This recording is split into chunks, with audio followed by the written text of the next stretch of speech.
এই লাশগুলোর দায় কে নিবে? আজকে এখানে আপনাদের কাছে দাঁড়িয়েছি অবিলম্বে আমাদের ভাইদের যাদেরকে গুম করা হয়েছে, যাদের আমরা খোঁজ পাচ্ছি না, তাদের অবিলম্বে সন্ধান দিতে হবে। 24 ঘন্টার মধ্যে সন্ধান না দিলে আমি আমার ভাইদেরকে নিয়ে আমি রাস্তায় শুয়ে থাকবো। আমরা আমাদের ভাইদের খোঁজ না পাওয়া পর্যন্ত প্রয়োজন আমাদেরকেও গুম করে নিয়ে যান। আমরা কেন বাইরে থেকে কান্না করব? আমাদের ভাইরা কি ক্যাম্পাসে? কান্না জড়িত অবস্থা নিয়ে আমরা এখানে হাজির হয়েছি। আমরা গত মাসের 6 তারিখে 6 জুন হাইকোর্টের একটা রায়ের পরিপ্রেক্ষিতে বাংলাদেশের শিক্ষার্থীদের বিরুদ্ধে যে কোটা বৈষম্য চলে আসতেছিল, সেই বৈষম্যের বিরুদ্ধে ছাত্ররা খুবই শান্তিপূর্ণভাবে দীর্ঘ সময় ধরে আন্দোলন করে আসছিলাম। আমরা 30 জুন পর্যন্ত সরকারকে আলটিমেটাম দিয়েছিলাম যে অতি দ্রুত যেন হাইকোর্টের রায় স্থগিত করে আমাদের দাবিগুলো নিয়ে সরকার বিচার বিভাগের মাধ্যমে হাইকোর্টের রায় স্থগিত করে আমাদের দাবিগুলো নিয়ে আলাপ আলোচনা করে। কিন্তু 30 তারিখ পর্যন্ত সরকারের পক্ষ থেকে কোনো ধরনের আলাপ আলোচনা করা হয় নাই। পরবর্তীতে 1 জুলাই থেকে ছাত্রদেরকে সঙ্গে নিয়ে আমরা শান্তিপূর্ণভাবে 15 তারিখ পর্যন্ত আপনারা দেখেছেন সবচাইতে বাংলাদেশের ইতিহাসে সবচাইতে শান্তিপূর্ণ আন্দোলন করে আসছিলাম।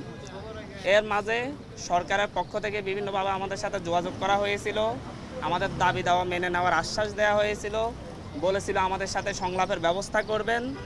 এমনকি প্রধানমন্ত্রী যেদিন রাতে চীন সফর থেকে ফিরে এসেছিলেন, সেই দিন প্রধানমন্ত্রীর একটি প্রতিনিধি দলের সঙ্গে আমি সহ আরও 2 জন সমন্বয়ক মোট 3 জন মিলে বেইলি রোডের একটি রেস্তোরাঁয় বসে আমরা আলাপ করেছিলাম, তাদের কাছে আমাদের দাবি দাওয়া তুলে ধরেছিলাম। ওনারা প্রধানমন্ত্রীর কাছে বিষয়গুলো পৌঁছে দিবেন এবং কোনো মন্ত্রীর মাধ্যমে আমাদের সাথে সংলাপের ব্যবস্থা করবেন বলে সেদিন সন্ধ্যার মধ্যে একটি সংলাপের ব্যবস্থা করবেন বলে আশ্বস্ত করেছিলেন। আমরা দুপুর 11টায় যখন সেখান থেকে ব্যাক করি, ক্যাম্পাসে এসে আমরা জানতে পারি ডিএমপি কমিশনার হুমকি ধমকি দিচ্ছেন, ছাত্রদেরকে আর রাস্তায় দাঁড়াতে দিবেন না। বাংলাদেশ ছাত্রলীগের সভাপতি সাধারণ সম্পাদক মধুর ক্যান্টিনে সংবাদ সম্মেলন করে হুমকি ধমকি দিচ্ছেন এই আন্দোলনকে দমন করবেন।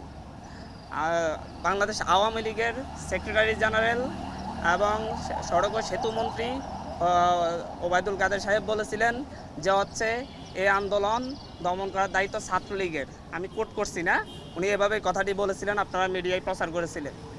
তারপর থেকে আপনারা দেখেছেন 15 তারিখ 16 তারিখ থেকে সারা দেশের ছাত্রদের উপর যে অমানবিক নির্যাতন চলে আসছে, দমন করার এক হাতিয়ার নিয়ে আসছিল। ঢাকা বিশ্ববিদ্যালয় ক্যাম্পাস সহ সারা দেশের সকল পাবলিক বিশ্ববিদ্যালয়ে এক দানবের মতো লাঠিয়াল বাহিনী, পেটুয়া বাহিনী নেমে এসেছিল। রাতের আঁধারে জাহাঙ্গীরনগর বিশ্ববিদ্যালয়ে বহিরাগতদের দিয়ে অভিযান চালিয়েছিল।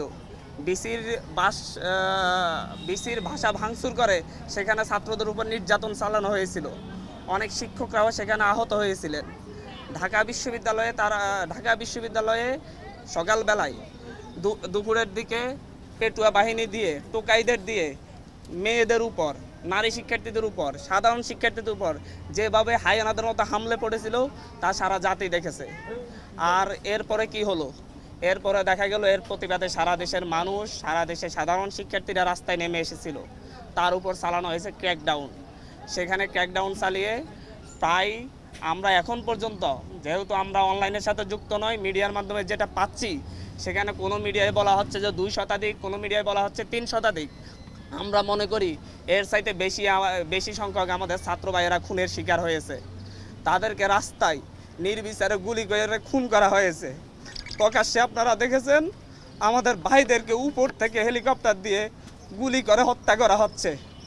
এক নির্মম অরাজকতা এই দেশে নেমে আসছে, যার পরিপ্রেক্ষিতে আমাদের ভাইয়েরা 2 দিনের আলটিমেটাম দিয়ে সরকারকে এর বিরুদ্ধে ব্যবস্থা নেওয়ার কথা বলে 2 দিন আলটিমেটাম দিয়ে কর্মসূচি স্থগিত ঘোষণা করেছিল। কিন্তু তারপরও আজকে জগন্নাথ বিশ্ববিদ্যালয়ে গুলি হয়েছে। আমাদের সহ সমন্বয়ক সহ 4 জন ভাইকে খুঁজে পাওয়া যাচ্ছে না। আসিফ মাহমুদ ভাই, আবু বাকের মজুমদার, আব্দুল কাদের এবং রশিদুল ইসলাম রিফাত, এদেরকে খুঁজে পাওয়া যাচ্ছে না। ওদের বাবা মা মর্গে মর্গে তাদের সন্তানদের খোঁজ নিচ্ছেন, ডিবি অফিসে গিয়ে খোঁজ পাচ্ছেন না, এক থানা থেকে আরেক থানায় তাদেরকে ঘুরপাক খাওয়ানো হচ্ছে। এ কোন স্বাধীন সভ্য রাষ্ট্রে আমরা বসবাস করতেছি? আমরা এই জাতির কাছে প্রশ্ন রাখছি, আমরা প্রধানমন্ত্রীর কাছে প্রশ্ন রাখছি, ৭১ কি ৩০ লক্ষ শহীদেরা রক্ত দিয়ে আমাদেরকে এরকম একটা রাষ্ট্র উপহার দেওয়ার জন্য রক্ত দিয়েছিলেন? এই পর্যায়ে আমাদের যেটা আমরা দেখতে পাই, আমরা তো একটা যৌক্তিক দাবি নিয়ে রাস্তায় নেমেছিলাম। সেই যৌক্তিক দাবির জন্য কেন আমাদের ২০০ প্রাণ দিতে হবে? এই দেশের রাষ্ট্র ব্যবস্থার কাছে, সরকার ব্যবস্থার কাছে, শাসন ব্যবস্থার কাছে, এই দেশের বিচার বিভাগের কাছে, এই দেশের সংবিধানকে আমরা মাথায় রেখে আমরা প্রশ্ন করতে চাচ্ছি, একটা যৌক্তিক দাবি আদায়ে কেন ২০০ প্রাণ দেওয়ার পরে কেন সরকারের পক্ষ থেকে সংলাপের আহ্বান করা হবে? তার আগে কেন আহ্বান করা হয় নাই? কেন ছাত্রদের সাথে বসে এটা নিয়ে সমাধান করা হয় নাই? প্রত্যেকটা ক্ষেত্রে দমনের সিদ্ধান্ত কেন নিতে হবে একটি রাষ্ট্রকে? একটি স্বাধীন রাষ্ট্র কেন তারা দমন করবে, তারপরে দমন করতে না পারলে দাবি মেনে নিবে? এরকম সিদ্ধান্ত কাদের মাথা থেকে আসে? আজকে যে স্বরাষ্ট্রমন্ত্রীর আন্ডারের পুলিশ বাহিনী, যে স্বরাষ্ট্রমন্ত্রীর আন্ডারে র্যাব বাহিনী, যে স্বরাষ্ট্রমন্ত্রীর আন্ডারে বিজিবি বাহিনী, যাদের মাধ্যমে আমার ভাইয়েরা খুন হয়েছে, সেই স্বরাষ্ট্রমন্ত্রীর সাথে আমাদেরকে বসার জন্য আহ্বান জানানো হচ্ছে। উনি কি এই যে ২০০ লাশ পড়েছে এটার জন্য কি উনি অনুতপ্ত? এটার জন্য কি উনি দায় স্বীকার করেছেন? উনি কি ক্ষমা চেয়েছেন? আমরা কিভাবে এই রক্ত খেকো মন্ত্রীদের সাথে আমরা আলোচনা করতে পারি, যারা হচ্ছে রক্তের বন্যা বয়ে এই দেশে একটা অরাজক পরিস্থিতি সৃষ্টি করেছে? আমাদের সাথে তো আগেও বসা যেত, আমরা তো আলাপ আলোচনা করতে পারতাম, এর সমাধান হইতো। সরকারের যে যুক্তিগুলো তুলে ধরতো, আমরা আমাদের যুক্তিগুলো তুলে ধরতাম, সুন্দর সমাধান কি হতে পারতো না? এই লাশগুলার দায় কে নিবে? আজকে এখানে আপনাদের কাছে দাঁড়িয়েছি, অবিলম্বে আমাদের ভাইদের যাদেরকে গুম করা হয়েছে, যাদের আমরা খোঁজ পাচ্ছি না, তাদের অবিলম্বে সন্ধান দিতে হবে। ২৪ ঘন্টার মধ্যে সন্ধান না দিলে আমি আমার ভাইদেরকে নিয়ে আমি রাস্তায় শুয়ে থাকবো। আমরা আমাদের ভাইদের খোঁজ না পাওয়া পর্যন্ত প্রয়োজন আমাদেরকেও গুম করে নিয়ে যান, আমরা কেন বাইরে থেকে কান্না করব? আমাদের ভাইরা কি ক্যাম্পাসে,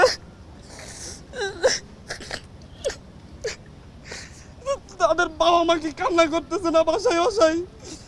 এরকম অরাজক পরিস্থিতি তৈরি করে কেন আমাদের কেন আমাদের ভাইদেরকে খোঁজ পাওয়া যাবে না? রিপাত রশিদের ভাই, রিপাত রশিদের বাবা পথে পথে কান্না করতেছে, ঘুরতেছে, ধানমন্ডি থানায় গিয়েছে, ধানমন্ডি থানা বলতেছে আমাদের এখানে না, শাহবাগ থানায় গিয়েছে, শাহবাগ থানা বলতেছে আমাদের এখানে না, নিউ মার্কেট থানায় পাঠাচ্ছে, নিউ মার্কেট থানা বলতেছে আমাদের এখানে না। তাহলে কোথায় পাবে রিপাত রশিদকে? আমার একটা জুনিয়র ছোট ভাই, ওকে গুম করে দিতে হবে কেন আপনাদেরকে? রেসিডেন্সিয়ালের একটা ১৬-১৭ বছরের ছেলেকে গুলি করে মেরে বেড়া হয়েছে। পুলিশ বাহিনীর সাথে, র্যাবের সাথে, ডিজিএফআইয়ের সাথে লাঠি নিয়ে, অস্ত্র শস্ত্র নিয়ে সাদা পোশাকে ছাত্রলীগ যুবলীগ কেন হামলা করবে?